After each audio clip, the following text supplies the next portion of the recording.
ఒక వారం నుంచి ఎక్కడ చూసినా రవితేజ పేరే వినబడుతుంది. రవితేజ ఎప్పుడు సైలెంట్గా తన పని తాను చేసుకుని వెళ్ళిపోతాడు. ఎవరితో ఎప్పుడు ఏ ఇబ్బంది పెట్టుకోలేదు. బయట ప్రజల్లో రవితేజకి చాలా మంచి పేరు ఉంది.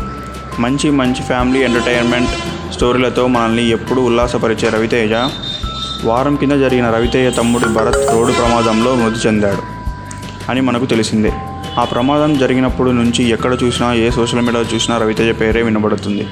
రీసెంట్గా రవితేజ మీడియాకి ఇంటర్వ్యూ ఇచ్చారు. దాంట్లో రవితేజ ఆయన తమ్ముడు మరణం గురించి చాలా బాధపడుతూ, మా నాన్న వయసు 85, ఆయనకి తన కొడుకు ఇక లేడు అని తెలిసి చాలా బాధపడ్డాడు. ఎంత బాధపడ్డాడో మాకు తెలుసు. మా అమ్మ తమ్ముడు యాక్సిడెంట్ అయిన బాడీని చూసే ధైర్యం చేయలేకపోయింది.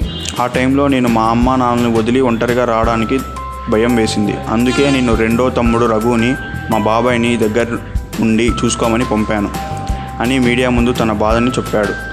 ఇదే కాక ఇలాంటి మా పైన ఇలా నిందలు ఎలా వేశారు అని బాధతో కుమిలిపోయాడు మీడియా ముందు రవితేజ. ఇలాంటి మరిన్ని అప్డేట్స్ కోసం మా ఫ్రీ టికెట్ ఛానల్ని సబ్స్క్రైబ్ చేసుకోండి.